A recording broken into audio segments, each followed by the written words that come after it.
Hello everyone, welcome to Samarth academy.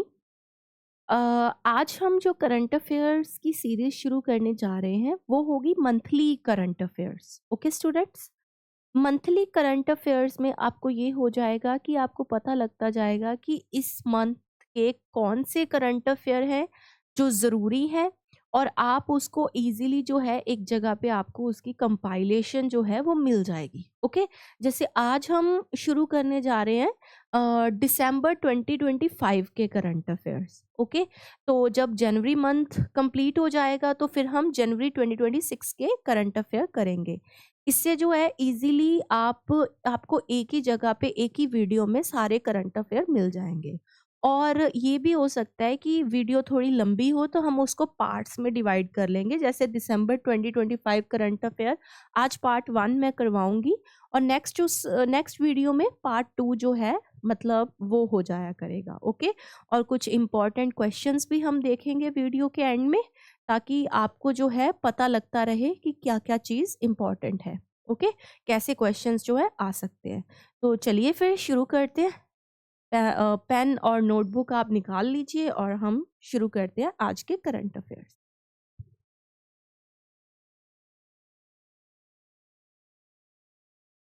तो ये कुछ सबसे पहले तो रैंक्स और रिपोर्ट्स हैं, जिसमें आप देखिए, अगर मैं कहूँ ग्लोबल एआई वाइब्रेंसी इंडेक्स, इसमें जो है इंडिया का रैंक है 3rd। ओके, ये सारे आपको दिखते जाएंगे।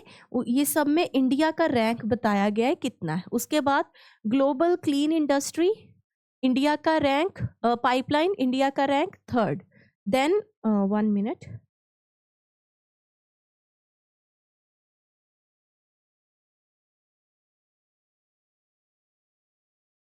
उसके बाद क्लाइमेट रिस्क इंडेक्स 2026, इंडिया का rank 9th। Then climate change performance index 2026, India का rank 23rd। Global hunger index, India का rank 102। Global innovation index, okay, ये सारे एशियन पावर इंडेक्स 2025 जो है, ओके, वो मैंने छोड़ दिया था, इसमें इंडिया का रैंक है 3rd। तो याद रखना है कि एशिया पावर इंडेक्स में इंडिया का रैंक है 3rd, उसके बाद सारे आ रहे हैं। ओके, ग्लोबल इनोवेशन इंडेक्स, जो इनोवेशन हम करते हैं उसमें इंडिया का, कोई भी चीज़ नई बनाते हैं उसमें इंडिया का रैंक 38। ग्लोबल हंगर इंडेक्स, उसमें इंडिया का rank 102। Climate change performance index, India का rank 23rd। Global peace index, rank of India 115th। Sustainable development report 2025, rank of India 99th। Global gender gap index, rank of India 131। World press freedom index, rank of India 151। UNDP gender inequality index, rank of India 102। तो ऐसे आपको एक जगह पे सारे rank जो हैं वो मिल जाएंगे। देन इधर आते हैं, human development index report, India's rank 130, जरूर पूछ लेते हैं ये। Okay, world happiness report, very very important, rank of India 118। Global terrorism index, rank of India 14th। Most powerful nation, rank of India 12th। Corruption perception index, important, rank of India 96th, पूछ लेते हैं। Rule of law 2024, rank of India 79th। Global nature conservation index, rank of India 176। World intellectual property indicators 2024, rank of India 6th। Economic freedom report, rank of India 84th। Best countries ranking 2024, rank of India 33। तो इस तरह से India का इसमें rank बताया गया है, जो आपको इसमें कोई भी मतलब डिटेल पढ़ने की जरूरत नहीं है, जस्ट आपको रैंक जो है इसमें याद रखना है। ओके, नेक्स्ट चलते हैं। The Lok Sabha passed the Central Excise Bill Amendment Bill 2025 along with the Health and National Security Cess Bill 2025 to introduce a new taxation system on sin goods. Sin goods कौन से होते हैं? जैसे tobacco and pan masala. The bill replaces GST compensation cess with the fresh central excise duty on tobacco products with ranging from 5,000 to 11,000 per thousand cigarettes, 60 to 70% tax on raw tobacco, and 100% tax on nicotine based inhalation products in addition to 40% GST. The Health and National Security cess impose a new cess on pan masala and notified products with revenue earmarked exclusively for health and security purpose and not shareable with states. तो इसमें क्या बताया गया है कि लोकसभा में एक bill जो है पास हुआ है, कौन सा? सेंट्रल एक्साइज अमेंडमेंट बिल, जिसमें ये बोला गया है कि टैक्सेशन सिस्टम न्यू इम्पोज किया गया है किस पे? सिन गुड्स पे, जिनमें तंबाकू, जिसको कि हिंदी में बोलते हैं, वैसे इसको इंग्लिश में टोबैको बोलते हैं, तंबाकू की बात की है, तंबाकू और पान मसाला की बात की गई है इसमें। ओके, तो बोला गया है कि उन पे जो है टैक्स जो है वो नए तरह से होगा। ओके, और कहाँ से कहाँ तक? 5,000 से लेके 11,000 तक पर 1,000 सिगरेट्स पे। ओके, 60 to 70% टैक्स होगा रॉ टोबैको पे और 100% टैक्स होगा निकोटीन, जिस चीज में, जिस भी प्रोडक्ट में निकोटीन है, बेस्ड इनहेलेशन प्रोडक्ट्स। ओके, और उस पे 40% GST भी लगेगा। ओके, इस ये नोटिफाइड प्रोडक्ट्स पे, जैसे कि पान मसाला जो है और जितने भी ये प्रोडक्ट्स बताए गए हैं, इन पे लगाया गया है। और ये जो है ये सिर्फ कह रहा है हेल्थ और सिक्योरिटी पर्पस के लिए। जितना देखिए, फिर तो आउट ऑफ द वे लोगों को खरीदना पड़ेगा ना। एक जो चेन होती है ना, जो लगातार इन चीज़ों को खरीदती है, उसको रोकने के लिए, उस पर बैरियर लगाने के लिए बेसिकली ये चीज़ की जाती है। तो एक तरह से चेन जो है फिर वो टूट जाती है ना, जब ऐसा हो। तो कोशिश तो सरकार की यही रहती है भी, मतलब जो इनके जो हेल्थ इश्यूज है उनको रोका जा सके, मगर जो एक एडिक्शन है वो भी एक चीज़ है। तो यही है कि ये शेयरेबल नहीं होगा स्टेट्स के साथ। जो सेंट्रल गवर्नमेंट है उन्हीं को ही सारा ये टैक्स जाएगा। एक्सक्लूसिवली लिखा है ना, एक्सक्लूसिवली ये लिखा है, नॉट शेयरेबल विद स्टेट्स, कि ये सिर्फ सेंट्रल गवर्नमेंट को जाएगा, ये स्टेट्स के साथ शेयरेबल जो है नहीं है। ओके, तो जो हमारे सिन गुड्स है, टोबैको, पान मसाला, उसमें है ये। ओके, तो ये चीज़ आपको याद रखनी है। ये बिल आया है और बिल का नाम क्या है? National security cess bill 2025। Okay, भूलना नहीं है। Next, right to disconnect. Okay, तो ये हमने कहीं ना कहीं, जब मैंने आपको पहले करंट अफेयर्स कराए थे, उसमें हमने कवर भी किया था। राइट टू डिस्कनेक्ट का मतलब है, देखिए कई बार पता क्या होता है, हम जैसे मान लीजिए कोई टीचर है या कोई प्राइवेट कंपनी में जॉब कर रहा है, कई बार होता है कि हम घर जाके इतने बिजी हो जाते हैं कि एक तो हमारा स्क्रीन टाइम वैसे ही बहुत है। आजकल हर चीज़ जो है वो आपको पता है कि स्क्रीन पे ही करनी होती है सबने, मोस्टली हर सेक्टर में। एजुकेशन फील्ड हो गया, कोई भी फील्ड आप देख लो, मोस्टली स्क्रीन टाइमिंग लोगों का ज़्यादा है। और अगर नहीं भी ज़्यादा तो फ़ोन तो है ही है। मैक्सिमम मुझे ऐसा लगता है कि जिस बंदे के पास भी फ़ोन है ना, उसका 7 घंटे का स्क्रीन टाइम तो है ही है। बहुत मुश्किल है आजकल कि जिसके पास फ़ोन नहीं है वो 60 घंटे फ़ोन ना चलाता हो। तो अगर नहीं है तो it's good, but on an average it's my own, जिसे कह सकते हैं स्टैट्स। ओके, चलो एनीवेज, तो what I am trying to say कि कई बार ऐसा होता है कि स्क्रीन टाइम ज़्यादा होने की वजह से जब हम घर जाते हैं तो वैसे ही एक पर्सन जो है ना, उसको होता है कि ये अब मेरी लाइफ है, अब मुझे जो कॉलेज के या स्कूल के या जो मैं जॉब पे छोड़ के आया हूँ काम, वो मुझे नहीं करने। ओके, कि मुझे उसकी ज़रूरत नहीं है। मतलब फिर भी क्या होता है कि आप देखिए कई बार क्योंकि काम डिजिटलाइज हो गया, लोगों को लगता है डिजिटलाइज काम इतना इजी है, मिनटों में बस इस तरह से बटन दबाओ, इधर पहुंचा दो उधर पहुंचा दो, मगर इससे जो आपकी पर्सनल लाइफ है उस पर बहुत ज़्यादा इम्पैक्ट पड़ता है। इसीलिए राइट टू डिस्कनेक्ट बिल आया है कि मतलब आफ्टर वर्क जो है कॉल्स, मैसेजेस या ईमेल्स जो मर्जी हो वो आपका मतलब उसमें अकाउंटेबिलिटी नहीं है कि आपने उसको चेक करना ही करना है।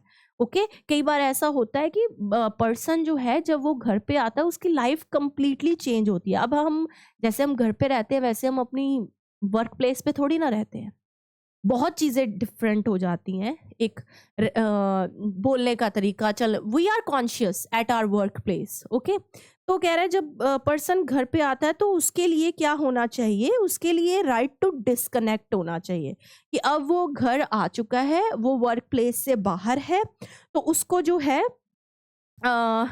जो है अब पूरा लीगल राइट है कि वो जब हॉलीडेज पे है या फिर वो अपने घर घर पे है तो मतलब आउटसाइड वर्किंग आवर्स में आप उसको अकाउंटेबल, उसकी कोई अकाउंटेबिलिटी नहीं है हर किसी भी चीज़ की। ओके, इसको right to life with dignity के साथ जो है इसको जोड़ा गया है, जो कि हमारा आर्टिकल 21 है इस मतलब चीज़ को, राइट टू डिस्कनेक्ट को। ओके, अगर आप देखें ये जो फ्रांस में 2017 में और ऑस्ट्रेलिया में 2024 में जो है ये आया था, लेबर प्रोटेक्शन प्रिंसिपल्स के अंडर ये बिल वहाँ पे आ चुका है। ओके, तो कहने का मतलब ये है, मैं लिख भी देती हूँ, फ्रांस में मतलब इंस्पिरेशन उनसे ली है, फ्रांस में 2017 में और ऑस्ट्रेलिया में 2024 में ये चीज इंट्रोड्यूस हुई थी। ओके, कि देखिए लिखा भी हुआ है, वैसे मैंने लिख दिया, चलो। तो इसमें यही बताया गया था कि मतलब हर एक को अपनी लाइफ डिग्निटी के साथ जीने का अधिकार है। ये नहीं है कि कोई पर्सन यहाँ से घर चला गया है या कोई हॉलीडेज पे गया है तो आप उसको पूछते ही जाओ, उसको वापस बुला लो, कुछ कर लो। हाँ, कुछ ऐसी, मैं ये नहीं कह रही कि ये जो है इसको कॉम्प्रीहेंसिव अप्रोच से आपको लागू करना है। देखिए किस चीज़ के अगर अगर कुछ ऐसे डिपार्टमेंट्स होते हैं जिनमें वाकई ज़रूरत नहीं होती है, या कुछ एक पर्सन्स की ऐसी कमेटी बना दो भाई जो अपना ये कमिटमेंट देते हैं कि हम आफ्टर आवर्स भी वो तो फिर उसके लिए अगर आप उनको अलग मनी दे रहे हो तो वो रेडी ही होंगे। ओके, तो next, private member bill to amend the 10th schedule. एक प्राइवेट मेंबर बिल आया। सबसे पहले तो याद रखना, एक होता है public member bill. Public member bill जो होता है ना वो हमेशा एक मंत्री जो है ना, जैसे मान लो जो सरकार पावर में है वही मंत्री होगा, है ना, तो वो इंट्रोड्यूस करता है और वो पास होता ही होता है। प्राइवेट मेंबर का मतलब ये नहीं कि प्राइवेट मेंबर, ओपोजिशन पार्टी का बिल है। ओके, कौन सा? ओपोजिशन पार्टी का बिल है। उन्होंने कहा कि क्या करो, जो कि कांग्रेस के एमपी हैं, ओपोजिट, जैसे मैंने पहले ही बोला तो obviously opposition party Congress party है, कांग्रेस के एमपी हैं मनीष तिवारी। उन्होंने कहा 10th शेड्यूल जो है ना उसको क्या करो, जो कि एंटी डिफेक्शन लॉ है, होता है ना आयाराम गयाराम। आई होप जो भी बच्चे एम लक्ष्मीकांत पढ़ रहे हैं या पॉलिटी की तैयारी करते हैं, शेड्यूल तो उनको सबसे पहले सिखाए जाते हैं, है ना, तो उसमें ये वाली वर्ड्स जो है ज़रूर बोली जाती है कि ये इसको नेगेट करता है इस चीज़ को। ओके, मगर उन्होंने क्या कहा कि इस बिल को अमेंड किया जाए, एमपीज जो हैं वो independently without rigid party whip control जो है वोट कर पाए। मतलब विप होता है, विप क्या होता है कि भाई वैसे विप का मतलब चाबुक होता है, तो ये एक डिसिप्लिनरी एक्शन है। ओके, एमपीज पे कि मगर इसमें उन्होंने क्या कहा कि इसको अमेंड करे कि MP independently without any rigid whip control उसको कर पाए। 170th लॉ कमीशन रिपोर्ट ने रेकमेंड किया है limited the whip to government survival matters only. क्या कहा गया कि बस जो गवर्नमेंट सर्वाइवल मैटर्स है उन्हीं में ही विप डाली जाए, हर चीज पे डिसिप्लिनरी एक्शन नहीं किया जाना चाहिए। ओके, इससे क्या होगा अगर मान लो जो ये 10th शेड्यूल है अगर ये इस तरह से अमेंड हो जाए तो होगा क्या, इसका मतलब मेन उन्होंने क्यों किया है कि मान लो जो लॉ मेकिंग है उसकी क्वालिटी को इम्प्रूव किया जा सके। मतलब अगर एमपी जो है कॉन्शियस होके हर चीज कर रहा है, ओके देखिए वहां पे अब मुझे नहीं पता मतलब I was listening Karnataka's legislative assembly conversation and I उसमें अब जहाँ पे ऐसी ऐसी स्टेटमेंट्स आ रही हैं कि if rape is inevitable just lay down and enjoy it, तो वहाँ पे मुझे नहीं पता लोग कितने सीरियस हैं, बट या जो सीरियस हैं वो मुझे जैसे अब ये वाला एक वो है उन्होंने कहा कि एमपीज जो हैं जो अगर वो कॉन्शियस होके काम करेंगे तो वो फिर कैसे मतलब काम कर पाएंगे जब, मगर ऐसा कोई स्टेटमेंट अभी आया नहीं है कि कोई एमपी कॉन्शियस लगा हो असेंबली में या पार्लियामेंट में। पर चलिए उन्होंने बात तो की है कि उन्होंने ये कहा है कि जो ये ओपोजिशन पार्टी में है कि भाई हर चीज़ पे मतलब कंट्रोल नहीं होना चाहिए, इंश्योर करे वो कि फ्री एक्सप्रेशन हो, कोई भी विप हर चीज में नहीं लगनी चाहिए, रिजिडिटी नहीं होनी चाहिए। ओके, शांति बिल, न्यूक्लियर एनर्जी रिफॉर्म्स, तो शांति बिल हमने पढ़ा है already, sustainable harnessing and advancement of nuclear energy for transforming India. Sustainable harnessing यानी कि टिकाऊ, okay, and advancement of nuclear energy, progress करना न्यूक्लियर एनर्जी में फॉर ट्रांसफॉर्मिंग इंडिया, इंडिया को ट्रांसफॉर्म करने के लिए। तो ये बेसिकली इंडिया की जो एग्जिस्टिंग न्यूक्लियर फ्रेमवर्क है जो इंडिया का, उसको रिपील कर रहा है, द एटॉमिक एनर्जी एक्ट 1962 को और civic liability nuclear damage act of 2010 को।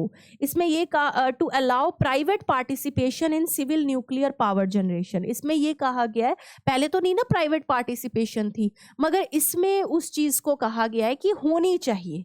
ओके, इसमें ये टारगेट है कि जो हम बेसिकली ये क्यों हो रहा है, शांति बिल ये क्यों आया है, इसमें हमारा एक टारगेट है कि हमें 100 गीगावाट्स न्यूक्लियर एनर्जी कैपेसिटी वाला देश बनना है बाय 2047। तो इससे अब देखिए ना, एविएशन में भी आप देखिए जो सॉरी स्पेस उसमें जो है स्पेस एजेंसीज जो हैं वो भी private space agency, space x है ना, ऐसी ऐसी, तो वो भी बहुत अच्छा काम कर रही हैं। तो व्हाई नॉट इन इट, बस ये है कि थोड़ा रूल्स रेगुलेशंस का ध्यान रखना पड़ेगा, थोड़े स्ट्रिक्ट एक्शंस इन पे रखने पड़ेंगे तभी इजीली हो पाएगा। संपन्न portal, controller general of communication accounts on boarded retiring MTNL employees and the संपन्न पोर्टल।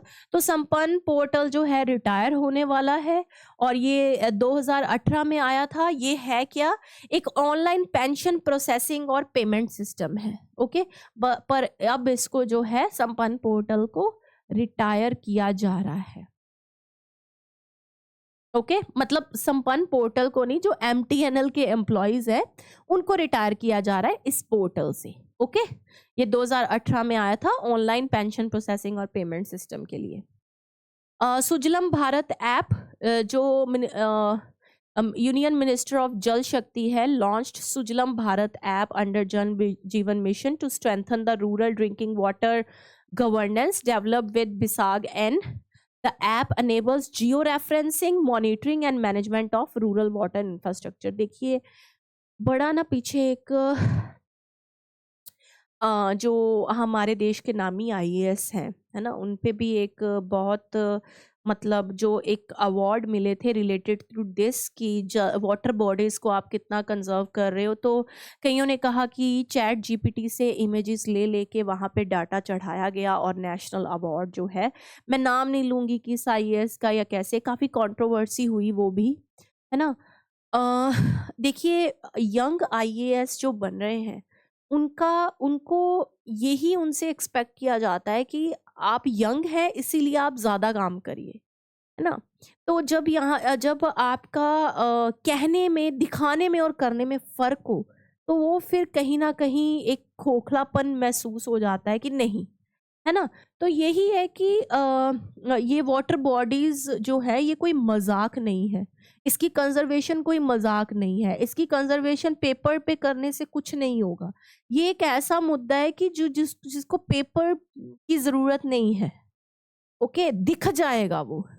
तो यही है कि जल शक्ति मिनिस्ट्री ने सुजलम भारत ऐप निकाला जल जीवन मिशन के अंदर, ताकि जो है एक रेफरेंसिंग हो सके, एक मॉनिटरिंग हो सके, मैनेजमेंट हो सके किसकी, रूरल वाटर इंफ्रास्ट्रक्चर की। चलिए, विकसित भारत शिक्षा अधिष्ठान VBSA बिल 2025, ये बिल जो है यूजीसी एक्ट 1956 को, AICTE एक्ट 1987 को, NCTE एक्ट 1993 को रिपील करेगा और एक सिंगल अम्ब्रेला VBSA कमीशन बनेगा, जो विकसित भारत शिक्षा अधिष्ठान बिल। ओके, जैसे यूजीसी वगैरह सब इसके अंडर ही आएंगे, बाद में हो सकता है कि नाम भी चेंज हो जाए।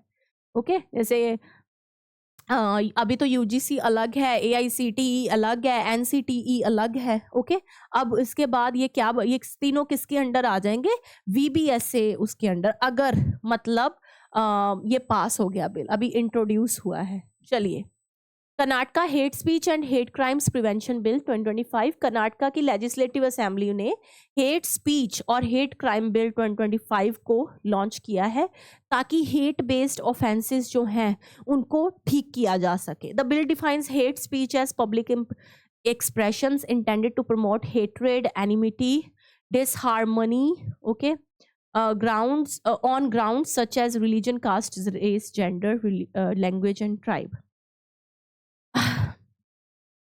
अगर मैं इस पे कमेंट करूंगी तो मुझे लगता है कि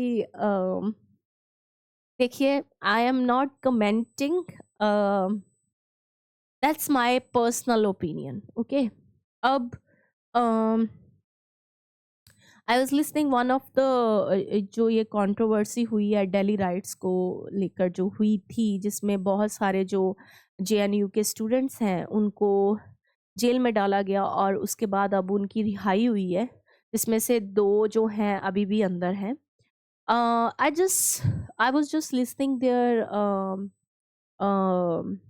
स्पीचेस, और मुझे ऐसा लग रहा था कि मतलब ऐसा भी एक हमारे देश में स्टूडेंट तबका है ना। देखिए, एक स्टूडेंट जो है ना, जब वो आवाज़ उठाता है तो उससे भी ये एक्सपेक्ट किया जाता है कि वो क्या बोल रहा है, और जो वो बोल रहा है क्या वो देश हित में है या नहीं।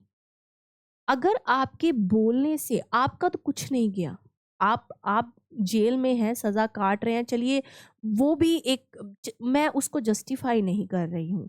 अब देखिए, जान से बढ़कर क्या है, उस चीज से जो दिल्ली में राइट्स हुए, जो लोगों ने अपनी जानें गंवाई हैं उस टाइम पे, है ना, जब ये स्पीचेस हुई थी, वो आप कोई भी मुद्दा हो, नीचे लिखे हुए हैं, बहुत सारे मुद्दे हैं नीचे, कास्ट, कलर, और इंडिया के में तो ये ज्यादा प्रिवेलेंट है ना। तो फिर आप मुझे बताइए, अब जो है आपसे सिर्फ बोला क्या गया है कि आप अपने freedom of speech and expression को इस तरह से यूज कीजिए कि वो आपकी कंट्री के अगेंस्ट ना हो जाए। ओके, और जब ठीक है, मैं ये नहीं कहूँगी, मैं किसी को ये नहीं कह रही हूँ कि भाई वो गलत है, या आपके कमेंट्स की, आप ये देखिए आपके कमेंट्स की कोस्ट क्या है, कि आपको देख के जो लोग हैं वो कितना भड़क गए, कि उनकी कितने लोग मारे ही गए उस टाइम पे राइट्स में, है कि नहीं। और रिस्पॉन्सिबिलिटी के नाम पे कुछ भी नहीं। और आप जब जब आप देश से कुछ एक्सपेक्ट करते हैं, और देखिए, जब हम अपने मदर फादर से भी कुछ एक्सपेक्ट करते हैं, अगर वो हमें ना मिले तो ABCD उनकी गलती हमारी गलती, तो हम ये थोड़ी कह देंगे भाई निकल जाओ घर, मतलब ये मेरे माँ बाप नहीं है, ऐसा तो कोई भी नहीं कहता है। बस यहाँ पे डिफरेंस है। आप अपनी मांगे रखिए, मांग कोई वो नहीं होती, मगर अगर आप कहो कि ऐसा अगर ना किया, ऐसा अगर ना हुआ, हमारी मांगे पूरी नहीं हुई, तो आप बट जाओ, ये कहाँ का मतलब, समझ रहे हो ना। तो यही है कि कर्नाटका ने एक बिल लेकर आए हैं 2025 में कि इनकी प्रिवेंशन करनी है, है ना। जो देखिए जो यंगस्टर्स हैं, आप ईरान में देखिए क्या हो रहा है। ओके, उन्होंने इतने साल पुराना जो अपना वो है, एक लड़की की जो एट्रॉसिटीज हुई हैं गर्ल्स पे, चाहे उन्होंने हिजाब गलत पहना है, उनकी कोई आंखें दिख रही हैं, कुछ दिख रहे हैं, they are Persian people. Okay, तो बहुत पुरानी सभ्यता है, लोग एजुकेटेड भी हैं। और उन्होंने जो कहा है, उन्होंने ये कहा कि रूल्स जो है वो इस तरह से ना हो जाए कि बस, है ना, जब वो ऐसे आपको दबाने लगे, आपकी छोटी छोटी चीजें वहां पे एकदम से आपको उसके लिए खत्म ही कर दिया जाए, ऐसा तो हमारे देश में नहीं, है ना। तो हम अपने देश में जब कुछ बोलते हैं तो वो हमें इस तरीके से बोलना चाहिए कि उससे किसी का नुकसान ना हो, या अगर हम डिमांड कर रहे हैं तो कुछ वो डिमांड्स अगर फुलफिल ना हो तो ये नहीं है कि हम उसी देश में रहकर उससे अलग होने की बात करें, ऐसा नहीं हो सकता। ओके, चलिए। अभी सॉरी, अबू जमदिया ट्राइब। ओके, ये जो अबू जमदिया ट्राइब है, ये इन्होंने बस्तर ओलंपिक्स जो हैं उसमें इनकी पार्टिसिपेशन बहुत ज़्यादा है। ओके, देखिए मैं बात किसकी कर रही हूँ, आप वो ध्यान रखिए, ट्राइब। ओके, तो the tribe primarily lives in Abujhmar region of Chhattisgarh and is a subgroup of Gond tribe of central India. It is classified as a PVTG, particularly। ये मत सोचिए देखिए जब हम फ्लो में कुछ बोलते हैं ना, काफी कुछ बोलना होता है, कई बार वर्ड्स की क्लैरिटी खत्म हो जाए। Particularly, okay, particularly vulnerable tribal groups. The community speaks Abuj Maria along with Hindi and Chhattisgarhi and follows animism and nature worship, यानी कि नेचर को वर्शिप करते हैं, अब उसमें कुछ भी आ जाए, है ना, उसको वर्शिप करते हैं। तो इनकी जो है बस्तर ओलंपिक्स में इस ट्राइब की जो है पार्टिसिपेशन बहुत ज़्यादा दिखी है। साइक्लोन दितवा पढ़ा था हमने, triggered operation Sagar Bandhu after Sri Lanka was affected by heavy rainfall and strong winds. Ditwah जो है एक ट्रॉपिकल साइक्लोन है, ये जो नेम है ये किसने सजेस्ट किया, यमन ने। ओके, नेक्स्ट है खियामनी उगन ट्राइब। ओके, तो खियामनी उंगन ट्राइब जो है, ये प्राइम मिनिस्टर जो हमारे देश के हैं नरेंद्र मोदी, उन्होंने अपने मन की बात जो प्रोग्राम वो करते हैं, उन्होंने इस ट्राइब की बात की और उन्होंने कहा कि ये जो ट्राइब है ईस्टर्न इंग्लैंड में है एंड नॉर्थ वेस्टर्न म्यांमार में है। खियामनी उंगन का मतलब होता है ग्रेट वाटर और river. They speak Khiamniungan language which belongs to Sino Tibetan family. अब देख सकते हैं, देखिए डाइवर्सिटी यहाँ से देखिए। अब देखिए कुछ लोग सोचते हैं कि मन की बात जो प्रोग्राम है वो मन की बात है। देखिए हमें कोई किसी पार्टी से लेना देना नहीं है। जब आप एज अ स्टूडेंट तैयारी करते हैं ना, तब आप इन नेशनल प्रोग्राम्स को आप इग्नोर मत कीजिए। क्यों, मैं बताती हूँ। हर चीज पढ़ नहीं सकते, करंट अफेयर चैलेंजिंग है। हाँ, मन की बात प्रोग्राम एक ऐसा प्रोग्राम है लाइट, है ना, उसमें मन की बातें नहीं हो रही हैं, उसमें देश में जो ऐसी चीजें हैं जो पता नहीं है किसी को, आप अलग अलग लोगों के नाम सुनोगे, अच्छा इसने, उससे आप कई कुछ कर सकते हो। जैसे प्राइम मिनिस्टर ने एक फ्लावर लेडी का नाम लिया था मणिपुर का, अब उसने स्टार्टअप किया फ्लावर्स का, और अब काफी वो मतलब अगर प्राइम मिनिस्टर तक उसका नाम पहुंच गया तो ऑब्वियसली कुछ तो अर्न कर रही है ना वो। तो वही मैं आपको बोल रही हूँ कि ये जो प्रोग्राम है ये आपके कई चीज़ों में काम आएंगे, आगे बिजनेस आइडिया में, या क्या कर सकते हैं, सरकार का फोकस किस तरफ है, सरकार किस किस चीज़ों में अगर कोई इन्वेस्टमेंट करे तो उसको हेल्प करती है, या फिर ऐसे जो करंट अफेयर के क्वेश्चन, ऐसे ट्राइबल क्वेश्चन अगर आ जाए, पेपर में कवर नहीं होते, कितने ट्राइब पढ़ेंगे भाई, ट्राइब तो बहुत सारे हैं मगर न्यूज़ में कौन से ट्राइब है, वो ये है। ओके, तो खियामनी उंगन ट्राइब का मतलब क्या है, सोर्स ऑफ ग्रेट वाटर और रिवर। हाईली गबी वॉल्केनो, ये इथियोपिया अफर रीजन में इरप्ट हुआ for the first time in 10,000 years, making a major geological event. Okay, याद रखना है Hayli Gubbi. It is Hayli Gubbi भी बोल देते हैं कई. It is located around 800 kilometre north east of Addis Ababa near the Eritrean border and is the part of Erta Ale volcanic range. तो ये जो है 10,000 ईयर में पहली बार इरप्ट हुआ. ओके कहाँ पे? इथियोपिया में, Africa. Next Sariska tiger reserve, again it is in, सबसे पहले तो याद रखना है राजस्थान. बहुत बहुत इंपॉर्टेंट है ये टाइगर रिजर्व. ओके तो इन्होंने ड्रोन्स और मॉडर्न सर्वाइलेंस, एक मैं आपको और बता देती हूँ, न्यूज़ में ये इसलिए भी पीछे था, यहाँ पे आग लगने की घटनाएं जो है ना वो बहुत फ्रीक्वेंट थी. यूएन से वार्निंग भी मिली थी कि ये चीज़ होनी नहीं चाहिए. एक आपने टाइगर रिजर्व बनाया, ऊपर से यहाँ पे क्यों ऐसी चीज़ें हो रही हैं. तो यहाँ पे मॉनिटर करने के लिए टाइगर पॉपुलेशन को न्यू टेक्नोलॉजी सर्वाइलेंस जो है यूज़ किया गया है. ये अलवर डिस्ट्रिक्ट ऑफ राजस्थान में है, अरावली रेंज के पास. Reserve covers about 881 kilometre area. It was earlier a royal hunting ground and became a national park in 1979 being included under, फिर इसको प्रोजेक्ट टाइगर में डाल दिया. पहले ये नेशनल पार्क था 1979 में. नेक्स्ट बक्सा टाइगर रिजर्व. यहाँ पे एक 4 मंथ लॉन्ग वाइल्ड लाइफ सर्वे जो है लॉन्च किया गया ताकि बायोडाइवर्सिटी देखी जा सके और एनिमल की पॉपुलेशन देखी जा सके. ये जलपाईगुड़ी डिस्ट्रिक्ट ऑफ वेस्ट बंगाल में है और इसका इंटरनेशनल बॉर्डर लगता है भूटान से. बेसिकली छोटी सी न्यूज़ है कि यहाँ पे बायोडाइवर्सिटी और एनिमल पॉपुलेशन देखने के लिए जो है एक सर्वे करवाया गया. आपको मेन इसकी लोकेशन याद रखनी है जो वेस्ट बंगाल में है. Charaichung royal bird sanctuary. तो ये सेकेंड चरायचुंग जो है फेस्टिवल हुआ Majuli to revive Asia's first royal bird sanctuary. Charaichung जो है बना 1633 एडी में Ahom king Swargadeo Pratap Singha and is located in Majuli, the world's largest river island. Okay यहाँ पे 150 residents and migratory bird species जो है हैं. ओके चरायचुंग रॉयल, तो ये कहाँ पे है? माजुली, जो कि वर्ल्ड का लार्जेस्ट रिवर आइलैंड है. New Ramsar sites in India.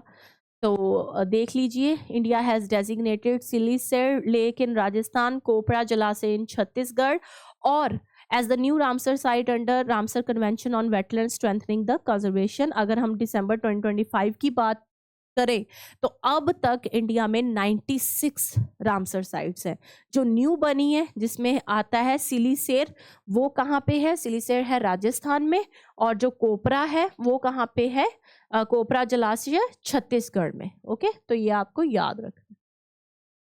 Next, और इन इंडिया में अब रामसर साइट्स कितनी है वो भी आपको याद रखनी है, 96. वीरांगना दुर्गावती टाइगर रिजर्व. तो ये मध्य प्रदेश ने अप्रूव किया है कि इसको न्यू चीता हैबिटेट बनाना है. ये Nauradehi region of Sagar district. The reserve will become India's 3rd cheetah habitat after Kuno national park and Gandhi Sagar sanctuary. अब ये इंडिया का तीसरा जो है हैबिटेट है, tiger habitat. Vellode bird sanctuary. तो माइग्रेटरी बर्ड्स जो है वेलोड बर्ड सेंचुरी जो कि तमिलनाडु में है, वो आने शुरू हो गए हैं. इससे ये पता चलता है कि तमिलनाडु में जो वेटलैंड है वो सपोर्ट कर रहे हैं वेटलैंड कंडीशंस जो बनती हैं ताकि माइग्रेटरी बर्ड्स आ सके. ये इरोड के नियर ये सेंचुरी है, सेंट्रल एशियन फ्लाईवे पे. यहाँ पे रेनफॉल होती है from the north east monsoon and इसको भी रामसर साइट मतलब वेलोड बर्ड सेंचुरी को बनाया गया 2022 में. संगाई फेस्टिवल जो मणिपुर का फेस्टिवल है, ये स्टेट का कल्चर हेरिटेज फेस्टिवल है जो टूरिज्म को प्रमोट कर रहा है. इसको संगाई डियर के नाम पे रखा गया है और ये संगाई डियर आपको केबुल लामजो नेशनल पार्क जो है, जो कि इंडिया का फर्स्ट फ्लोटिंग नेशनल पार्क है, जो कि लोकटक रिवर को भी यही बोला जाता है. ओके तो वहाँ पे है, लोकटक रिवर नहीं है, लोकटक लेक है, फ्लोटिंग लेक तो लोकटक लेक. तो वहाँ पे जो नेशनल पार्क कौन सा है? केबुल लामजो, ये जो है मणिपुर का नेशनल पार्क है और इसको फ्लोटिंग क्या बोला जाता है? पार्क बोला जाता है. ओके और संगाई जो है डियर, एक डियर है जो कि इसी नेशनल पार्क में मिलता है, इसीलिए इसके नाम पे जो है क्या मनाया जाता है, Sangai festival. Local culture, cuisine, handicrafts, वो सब कुछ इसमें देखने को, जैसे मैंने बार बार बताया, नॉर्थ ईस्ट में जितने भी फेस्टिवल होते हैं या वो हार्वेस्टिंग फेस्टिवल हैं, ओके, कि फसलों से रिलेटेड, एग्रीकल्चर से रिलेटेड, और या फिर यही है कि मतलब किसी भी डियर ये वो, क्योंकि उनके जो अ, पोशाकें होती हैं ना, वो ज्यादातर जो है इनसे इंस्पायर्ड होती हैं, इनसे बनी होती हैं। Brihadeeswara temple heritage drive organised by Archaeological Survey of India, okay. ये जो इस यहाँ पे क्या है, एक हेरिटेज वॉक और क्लीन अप ड्राइव यहाँ पे करवाई गई इस टेम्पल में। ये टेम्पल जो है लॉर्ड शिवा को डेडिकेटेड है। इसको पेरिया कोविल एंड राजा राजेश्वरम भी बोला जाता है। ये राजा चोला वन के द्वारा जो है इसको बनाया गया था।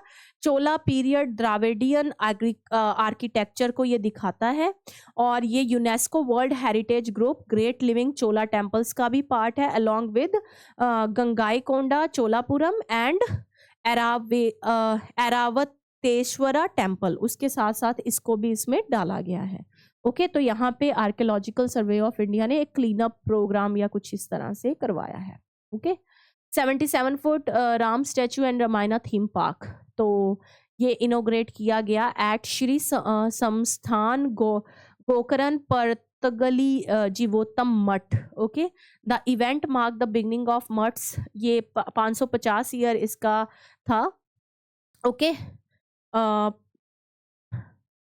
ये क्या है, Sardha Panchashatamanotsav. Okay, the project aims to promote culture heritage and spiritual tourism in Goa. तो ये गोवा में इसको इस मठ के 550 साल पे जो है इसको लॉन्च किया गया, ताकि गोवा में भी स्पिरिचुअल टूरिज्म उत्तराखंड में है, अब गोवा में बनाने की कोशिश की जा रही है।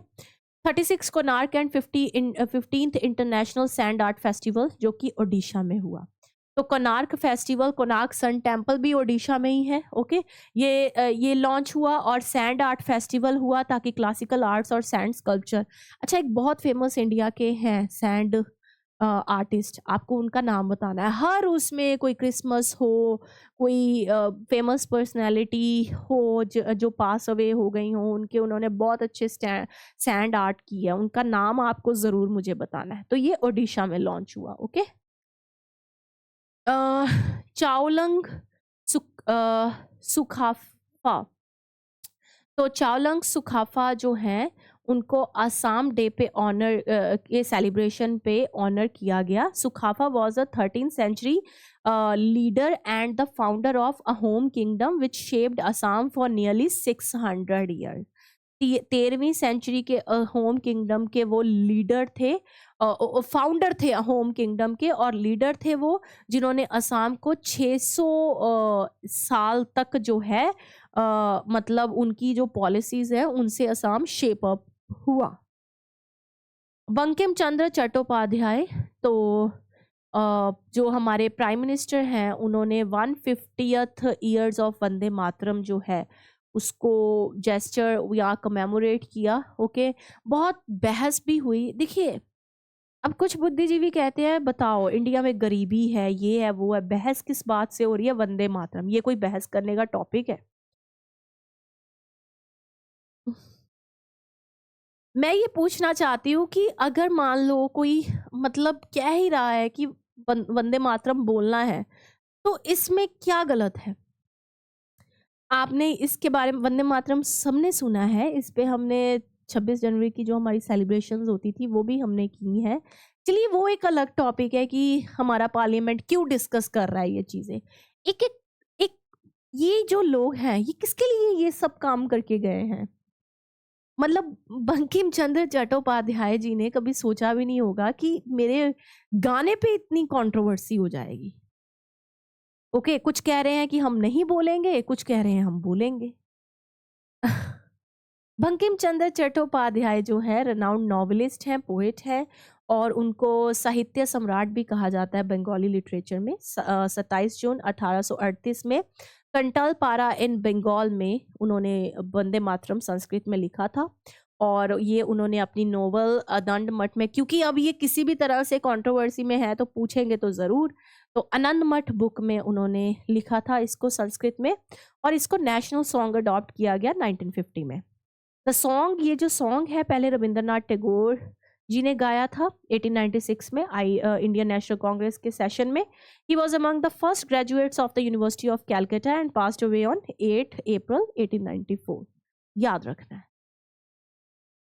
Deepavali, UNESCO intangible culture heritage, ये हमारे लिए एक, दीपावली हमारा जो फेस्टिवल है इन इस इंटेंजिबल कल्चर हेरिटेज में इंक्लूड हो गया है। दीपावली का मतलब है light rose of the lamps. तो ये एक पॉजिटिविटी का एक इंडिया में मतलब जो है सिख धर्म में बंदी छोड़ दिवस इसी दिन जो है सेलिब्रेट किया जाता है ना। और जो श्री राम जी हैं, अगर सनातन धर्म की बात करें, हिंदू धर्म की, तो वो 14 वर्ष का वनवास काट के जो है अयोध्या वापस आए थे, तो दीपमाला की थी। पॉजिटिविटी का एक साइन है।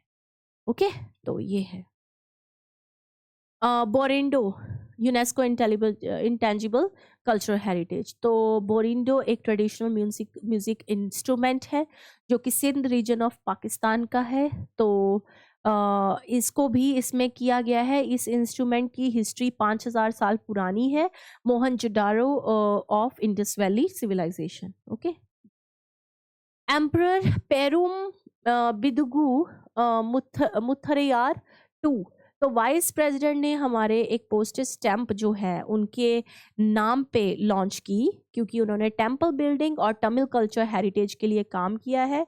उनको सुवर्ण मरन के नाम से भी जाना जाता है, क्योंकि ही वॉज द जो मुठू राजा है उनके वो प्रोमिनेंट रूलर रहे हैं उस डायनेस्टी के। और ओके, पावरफुल फ्यूडिएटरी किंग थे उस टाइम के ये तमिलनाडु में। उसके बाद है प्रिया विहियर टेम्पल।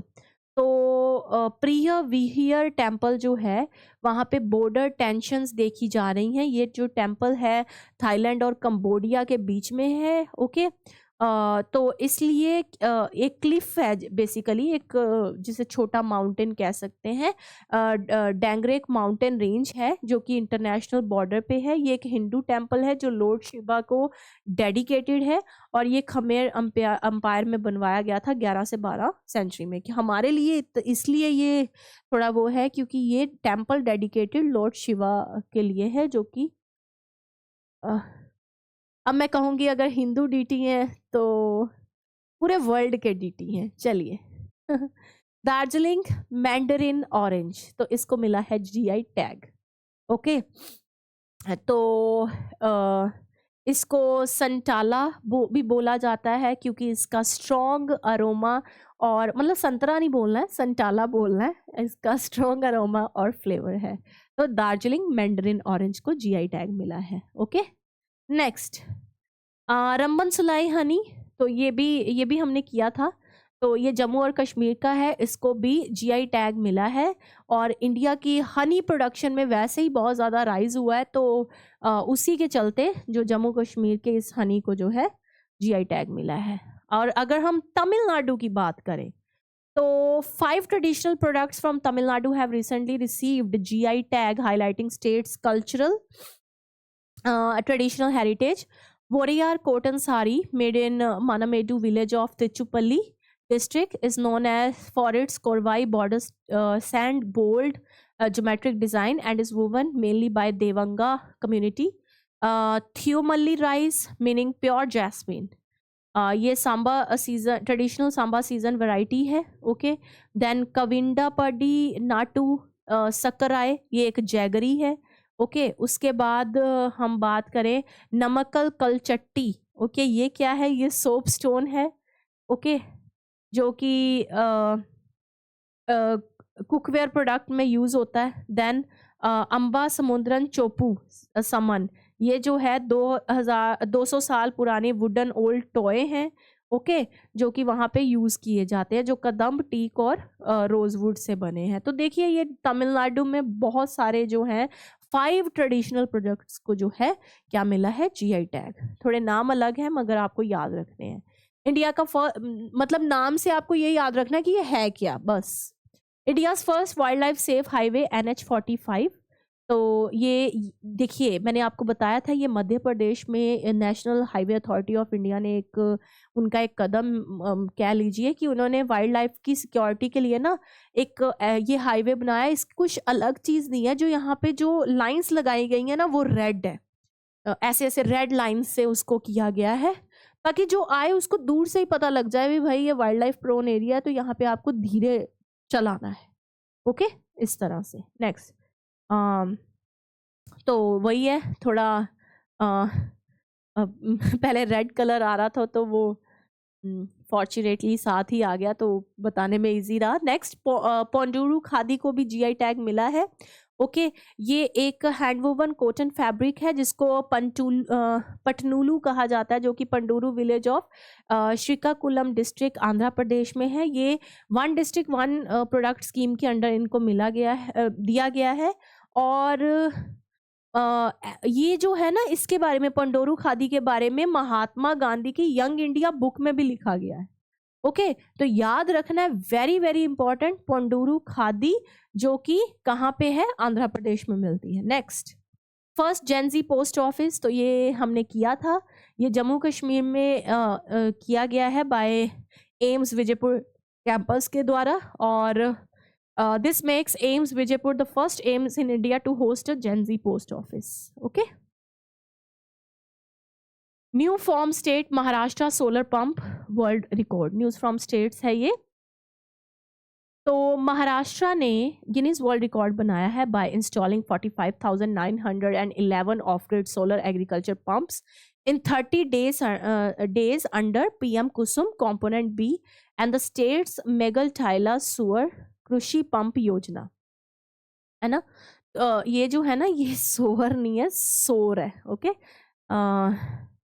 तो with this achievement Maharashtra became the second state globally after China in rapid solar pump deployment. मैंने बार बार आपको पिछले करंट अफेयर्स में भी बताया है, हमारा मिशन ही यही बन गया कि किस तरह से सोलर जो है, हमें ये हर चीज़ सोलराइज करनी है। ओके, तो उसमें महाराष्ट्र ने गिनीज वर्ल्ड रिकॉर्ड बनाया है। ओके, तो याद रखना है, सेकंड स्टेट ग्लोबली महाराष्ट्र बन गया है, जो चाइना के बाद जिन्होंने रैपिड सोलर पंप डिप्लॉयमेंट की है बहुत जल्दी। उसके बाद न्यूज़ फ्रॉम स्टेट्स में देखेंगे, Haryana assembly resolution on Guru Tegh Bahadur ji. तो उन्होंने जो उनकी 350th मार्टिरडम ईयर आया था गुरु तेग बहादुर जी का, उसको याद किया हरियाणा गवर्नमेंट ने, और करें भी क्यों ना, है ना। ये कोई छोटी बात नहीं है, अपने देश के लोगों के लिए जान देना, ये मतलब बहुत बड़ी बात है, और इसको तो हर दिन याद करना चाहिए। चलिए, कोई डे रखा है तो तब तो करना ही चाहिए, मगर हर दिन याद करना चाहिए। ओके, चलिए, गवर्नमेंट इनिशिएटिव्स, ये मैं जल्दी में कवर करूंगी क्योंकि थोड़े इजी होते हैं, ये बस पढ़ने होते हैं आपको। Information security education and awareness project, तो ये किसके द्वारा, आपको मेन याद रखना है कि किसके द्वारा लॉन्च किया गया, MITI के द्वारा, ministry of electronics and information technology. Okay, ताकि एक सेफ और सिक्योर साइबर स्पेस हो। ओके, लोग, आपको पता है cyber fraud, cyber bullying, cyber harassment, कितने वर्ड्स आ गए। ओके, तो ये उसके लिए लॉन्च किया गया है। नेक्स्ट, नई चेतना, तो ये 4.0 is a month long national campaign, और ये इसको किसने लॉन्च किया है, rural development to promote, ministry of rural development के द्वारा इसको किया गया है, ताकि जेंडर इक्वालिटी प्रमोट हो सके, वुमेन एम्पावरमेंट हो सके। और इसको दीनदयाल अंत्योदय योजना के अंडर जो है लॉन्च किया गया है, ताकि इसमें सेल्फ हेल्प ग्रुप्स पे फोकस किया गया है। ओके, SHG पे, जिसमें मोस्टली जो है होती वुमेन है। ओके, तो इसमें बेसिकली जेंडर बेस्ड वायलेंस और वुमेन सेफ्टी और एम्पावरमेंट, डिग्निटी, उस पर फोकस किया गया है।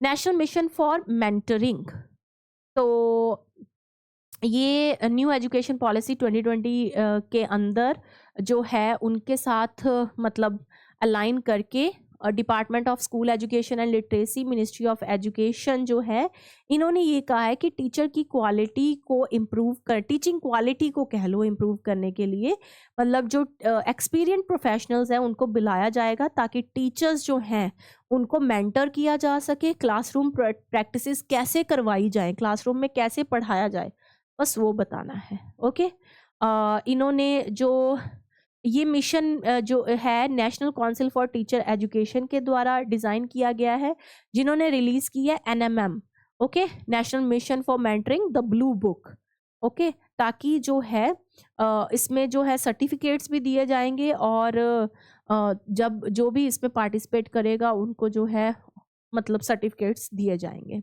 संचार साथी मैंडेटरी प्री इंस्टॉल्ड ऐप, तो याद होगा आपको संचार साथी जो है पहले ये कहा गया कि ये ऐप जो है इसको इंस्टॉल करना है। अब तो खैर ऐसा कुछ नहीं है, एंड्रॉयड फ़ोन में ये होगा, मगर जो भी एंड्रॉयड फ़ोन्स हैं उसमें संचार साथी ऐप होना ही चाहिए, प्री इंस्टॉल्ड होना चाहिए, मगर ये राइट टू प्राइवेसी को कहीं ना कहीं हर्ट कर रहा था। अब ये ऐसा कुछ है नहीं, तब बोला गया था। नक्शा new urban land mapping system, तो इसके अंडर जो है क्या है इसको क्या होगा कि जो प्रॉपर्टी रजिस्ट्रेशन है, ओके, अर्बन प्रॉपर्टी रजिस्ट्रेशन, उसको जो है मैनुअल स्केचेस से शिफ्ट करके GIS बेस्ड डिजिटल मैपिंग की जाएगी, सिंपल। ओके, सैनिक तुझे सलाम प्रोग्राम असम का है और इसमें जो है आर्म्ड फोर्सेस फ्लैग डे पे क्या ऑनर किया जाएगा सीनियर मिलिट्री वेटरन्स को एंड देयर फैमिलीज को। ये इनिशिएटिव जो है 90 ईयर्स ऑफ एज के जो वेटरन्स हो चुके हैं, जो वीर नारीज हैं, वीर मदर्स हैं, जिनकी मतलब बच्चे शहीद हो गए हैं, है ना, उसमें तो उनको जो है उनके घरों पे जाया जाएगा और उनको जो है ऑनर किया जाएगा। सैनिक तुझे सलाम, okay, programme. India international science festival 2025 Panchkula Haryana में किया गया। ये फेस्टिवल जो है 2015 में स्टार्ट किया गया था और ताकि जो है साइंटिफिक टेम्पर रिसर्च हो सके, और अब जो है इसको 6 दिसंबर 2025 को जो है किया गया शुरू और 9 दिसंबर को कंक्लूड हुआ ये। इसमें इसका जो थीम था वो था विज्ञान से समृद्धि फॉर आत्मनिर्भर भारत, और ये फोकस करता है साइंस ड्रिवन ग्रोथ पे, सेल्फ रिलायंट इंडिया पे और integration for traditional knowledge with modern scientific research, वही साइंस के फील्ड में काम करना। Digital hub for reference and unique virtual address, तो ध्रुव, ओके, ये जो है ये स्टैंडर्डाइज्ड डिजिटल एड्रेसिंग सिस्टम है। इसमें जो पब्लिक इंफ्रास्ट्रक्चर है वो जियो कोडेड होगा, ओके, तो इसमें क्या होगा, वेरीफाइड एड्रेस इंफॉर्मेशन जो है वो यूज़र के कंसेंट से ही की जाएगी, शेयर की जाएगी, ओके, तो यूज़र अगर कंसेंट देगा तभी इसमें कुछ होगा, अदरवाइज नहीं, वर्चुअल एड्रेस के लिए। नेक्स्ट, डिजिपिन, तो ये एक ओपन सोर्स जियो कोडेड एड्रेसिंग सिस्टम है developed by department of post with IIT Hyderabad. ये इतना वैसे इम्पॉर्टेंट नहीं है, ओके, इसमें क्या है, इसमें यूनिक 10 कैरेक्टर अल्फान्यूमेरिक कोड होगा बेस्ड ऑन लैटिट्यूड और लॉन्गिट्यूड, ओके। मिशन पुनरुत्थान, तो नागालैंड ने ये लॉन्च किया है ड्यूरिंग वाटरशेड महोत्सव 2025, ताकि वाटर बॉडीज जो कि खो गई हैं, जो पहले वाटर बॉडीज हुआ करती थी कई, तो उसको जो है स्ट्रेंथन किया जाए, दोबारा रिवाइव किया जाए, ओके। इसमें क्या होगा, इसमें जो है नेचुरल स्प्रिंग्स जो हैं उसके लिए मतलब सिक्योर करना वाटर को, मतलब बचाना, ओके। ग्राउंड वाटर कैसे हम कर सकते हैं कलेक्ट, या कैसे रूरल वाटर में वाटर अवेलेबिलिटी बढ़ाई जाए, वो इसमें देखा जाएगा। Your money your right movement, तो प्राइम मिनिस्टर जो हमारे देश के हैं उन्होंने अर्ज किया है सिटीजन से to participate in your money your right movement, जो कि अक्टूबर 2025 में हुई थी, ताकि जो अनक्लेम्ड फाइनेंशियल एसेट्स हैं, ओके, उसको जो है रिक्लेम किया जा सके, जिस पे कोई दावा नहीं करता कि भाई ये मेरे नहीं है, उनको रिक्लेम किया जा सके कि भाई इसको आके लो। संचार मित्र स्कीम, तो 222 एजुकेशनल इंस्टीट्यूशन जो है संचार मित्र स्कीम में जो है पार्टिसिपेट कर रहे हैं। कितने? 222 संचार मित्र की कम्युनिकेशन के दौरान, मतलब इसमें यंग पार्टिसिपेशन ज़्यादा करवाई जा रही है कि जो कम्युनिकेशन होती है, संचार है ना, उसमें कोई फ्रॉड ना हो जाए, टेलीकॉम के एरिया में कोई फ्रॉड ना हो, उसके लिए ये जो है इनिशिएटिव किया गया है। Next, project suncatcher. तो ये जो प्रोजेक्ट है ये satellite constellation powered by solar energy to carry out machine learning computation using Google tensor processing units, उसके लिए मतलब उसको यूज़ करके जो है सैटेलाइट कॉन्स्टलेशन जो है उसको डिप्लॉय करने की बात की जा रही है। इससे क्या होगा?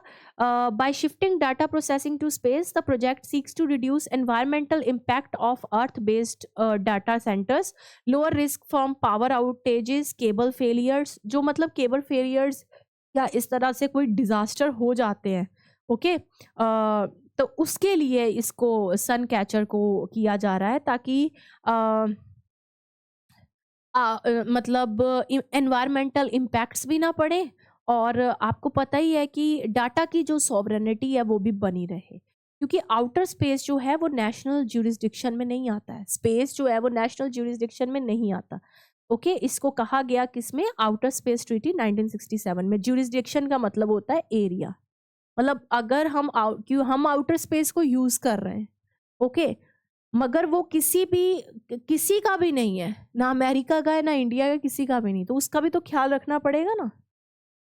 पूज्य बापू ग्रामीण रोजगार योजना, तो ये जो है जिसको वीबी जी राम, विकसित भारत जी राम जी ग्रामीण, ओके पूज्य बापू ग्रामीण रोजगार योजना जो है increase guaranteed employment from 100 to 125 days, ये जो बेसिकली जो मनरेगा है उसको रिप्लेस करके ये बिल आया है। ये जो है जैसे मनरेगा, Mahatma Gandhi national rural employment guarantee act 2005 जो इसका ओरिजिनल नेम है, उसको जो है रिप्लेस किया है इस बिल ने। The scheme was originally enacted on 25 August 2005 as मनरेगा to provide a legal guarantee. इसमें क्या था कि सबको जो है 100 दिन का गारंटी रोजगार मिलेगा, मगर उसको बढ़ा के कितना कर दिया है? 125 दिन। प्रोजेक्ट मौसम, तो आर्कियोलॉजिकल सर्वे ऑफ इंडिया ने नेशनल वर्कशॉप लगाई under project Mausam to strengthen research on India's maritime heritage. ये जो प्रोजेक्ट है ये कल्चर डिप्लोमेसी और हेरिटेज मैरीटाइम हेरिटेज इनिशिएटिव के लिए है, ओके ताकि जैसे मान लो स्टडी करना, document culture and commercial religious links, Indian Ocean के साथ क्या कल्चर लिंक रहे हैं, क्या जो है कमर्शियल लिंक्स रहे हैं, ओके क्योंकि इंडियन ओशन के साथ 39 इंडियन ओशन कंट्रीज हैं, तो ये जो है वर्ल्ड हेरिटेज नॉमिनेशंस में भी है यूनेस्को के। And multi disciplinary research on ancient maritime routes. Bharat Ranbhoomi Darshan, तो मैंने बताया था जो चोला और डोकला है सिक्किम ने, उन्होंने पहली वो मतलब ओपन हो गए हैं सिक्किम के, ताकि टूरिस्ट यहाँ पे आ सके और भारत को देख सके। ये भारत दर्शन प्रोग्राम के अंडर ही उन्होंने किया है, ताकि टूरिज्म इकोनॉमी को प्रमोट किया जा सके सिक्किम में। सभासार इनिशिएटिव, ये एक AI based voice to text meeting summarisation tool है। सभासार वही है जैसे हमारा चैट GPT है, तो वॉइस टू टेक्स्ट कि ये बेसिकली ग्राम पंचायत के लिए है। मिनिस्ट्री ऑफ पंचायती राज ने इसको लॉन्च किया है। जो it converts gram sabha recordings into structured minutes, okay ये AI कंप्यूट पोर्टल है, भाषिनी प्लेटफॉर्म है। इसमें इंडियन लैंग्वेज, इंग्लिश और ट्रांसपेरेंसी और रिकॉर्ड कीपिंग के लिए इसको रखा गया है, okay Sabhasaar initiative. Next, development communication and information dissemination scheme, okay तो इसमें क्या है, ये भी मिनिस्ट्री ऑफ इंफॉर्मेशन और ब्रॉडकास्टिंग के द्वारा किया गया है। इसमें अवेयरनेस मतलब प्रोवाइड करवानी about government scheme across rural, tribal और रिमोट अर्बन या अर्बन एरियाज में। पता ही नहीं होता लोगों को कि क्या क्या स्कीम्स गवर्नमेंट आई हैं, तो आप यहाँ से जो है इसके अंडर आप जो है जाके क्या कर सकते हो, देख सकते हो कौन कौन सी गवर्नमेंट की स्कीम्स आई हैं। उसके बाद हम चलते हैं डिफेंस की टॉपिक की तरफ। तो एक्सरसाइज ऑसी इंडेक्स 2025 किसके बीच में करवाई जा रही है ये? Basically these are military exercise. Okay, तो ऑसी इंडेक्स नाम से ही क्लियर है कि ये एक्सरसाइज जो कंडक्ट करवाई गई तो किसके साथ हुई? इंडिया एंड ऑस्ट्रेलिया के बीच। ओके, तो ये आपको याद रखना है, इम्पॉर्टेंट है। ये एक जो है नेवी एक्सरसाइज है। ओके, नेक्स्ट है ऑपरेशन पवन। ये इंडिया और श्रीलंका के बीच में एक जो है एग्रीमेंट है, जो कि इंडियन पीस कीपिंग फोर्स जो है उसके रोल को दर्शाता है इन श्रीलंका में।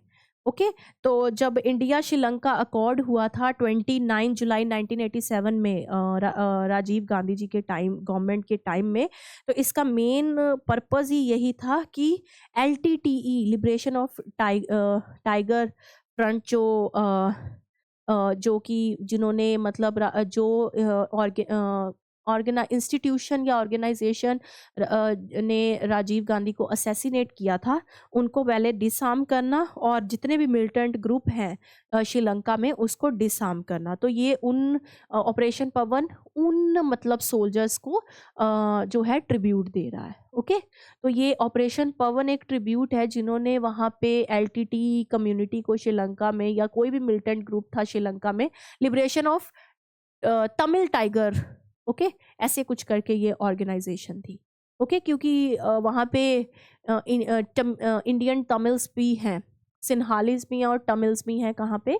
श्रीलंका में। Okay, next exercise Surya Kiran. तो जो एक्सरसाइज सूर्य किरण है वो करवाई गई है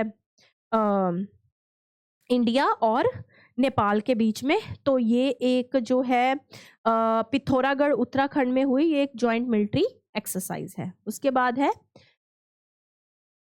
हैमर वेपन सिस्टम। ये जो है Bharat electronics limited and Safran electronics and defence signed an agreement to produce the HAMMER weapon system in India. HAMMER stand for highly agile and manoeuvrable munition extended range and is precision guided air to ground weapon with the range of, ये एक weapon है जिसकी range 70 kilometre है। Okay, next Hansa 3 NG trainer aircraft. तो ये जो है India का फुल्ली इंडिजीनियस, इंडिया में बना हुआ फ्लाइंग ट्रेनर एयरक्राफ्ट है, जो कि CSIR और नेशनल एरोस्पेस लेबोरेटरी बेंगलुरु ने मिलके जो है बनाया है। नेक्स्ट है एक्सरसाइज एक्यूवेरिन। तो एक्यूवेरिन जो एक्सरसाइज है ये भी एक मिलिट्री एक्सरसाइज का पार्ट है, जो कि केरला त्रिवंतपुरम में करवाई गई। ओके, ये एक बाइलेटरल मिलिट्री एक्सरसाइज है इंडिया और मालदीव्स के बीच में। अगर हम एक्यूवेरियन का मतलब समझते हैं तो इसका मतलब है फ्रेंड्स। ओके, ये टेररिज्म को काउंटर करने के लिए बेसिकली बनाई गई है। उसके बाद है एक्सरसाइज गरुड़ शक्ति। तो गरुड़ शक्ति जो एक्सरसाइज है ये इंडिया और इंडोनेशिया के बीच में करवाई गई हिमाचल प्रदेश में। इसमें जो है बेसिकली ये भी जो टेररिज्म को काउंटर करने के लिए बनाई गई। उसके बाद INS Aridaman, India's first SSBN। तो ये एक हमारी nuclear power ballistic missile submarine है और अरिहंत क्लास की सेकंड है। ओके, तो INS अरिदमन सबमरीन है ये। एक्सरसाइज हरिमो शक्ति 2025 ये करवाई गई इंडिया और मलेशिया में, ओके, के बीच में ये होती है और ये राजस्थान में करवाई गई। इंडियन आर्मी और उनकी आर्मी के बीच। Okay, man portable air defence system, MANPADS. तो इसकी फुल फॉर्म है ये इसलिए ताकि जो सब सोनिक क्रूज मिसाइल्स हैं, ओके, उनसे उनका जो खतरा है उनसे बचा जा सके, इसलिए हमने बनाया man portable air defence system. Next Paramvir दीर्घ। ये जो है इन्होंने किसने मतलब इनोग्रेट किया? हमारे जो राष्ट्रपति हैं द्रौपदी मुर्मू एट राष्ट्रपति भवन में विजय दिवस 2025 पे। इसमें जो है 21 परमवीर चक्र अवार्डीज को बताया गया कि किनको किनको परमवीर चक्र मिले हैं। अब्दुल हमीद ऐसे ऐसे जो थे, तो उनकी जो उन्होंने जो देश के लिए किया है ओके। उसको बताया गया है परम, उनकी जो बहादुरी के किस्से इसमें बताए गए हैं। और ये परमवीर चक्र 1950 में बना था, इंडिया का हाईएस्ट मिलिट्री अवार्ड है और इसको 21 टाइम्स ही दिया गया है, मोस्टली पोथ्यूमसली। ओके, कि किसी ने मतलब कोई वो नहीं किया कि भाई ये क्यों है, कैसे है, याद रखना है। एकम एआई एंड संभव प्रोजेक्ट, तो ये जो है विजय दिवस सेलिब्रेशन पे इस प्रोजेक्ट ने हाईलाइट किया जो हमारे इंडिया में इंडिजीनियस डिफेंस टेक्नोलॉजी, यानी कि देश में किसी से कुछ कोलैबोरेशन करके नहीं बनाई, इंटरनेशनली खुद देश में बनाई गई उन टेक्नोलॉजीज को बताया है। ओके, उसके बाद है AH-64E अपाची अटैक हेलीकॉप्टर जो है, इसको ये इंडियन आर्मी को रिसीव हो चुके हैं जोधपुर में। ये जो है अपाचे बोइंग USA के द्वारा इसको बनाया जाता है। Twin engine multi role attack helicopter है, इनको अपाचे गार्जियन भी बोला जाता है। एक्सरसाइज ई कथा 2025 इंडिया और मालदीव्स में कराई गई। कई एक कथा बोल देते हैं अब।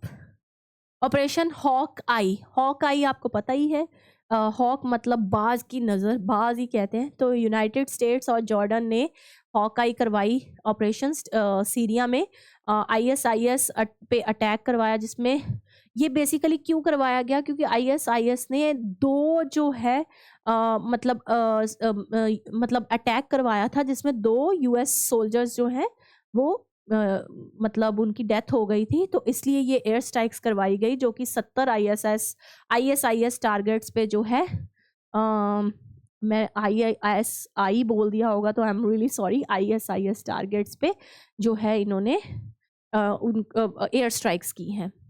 Exercise desert cyclone, Indian army और UAE के बीच में ये डेजर्ट साइक्लोन एक्सरसाइज करवाई गई। नेक्स्ट, अब हम आ जाते हैं क्वेश्चंस पे। सो सबसे पहला क्वेश्चन है कि वर्ल्ड एड्स डे कब आता है हर साल, तो 1 दिसंबर को आता है।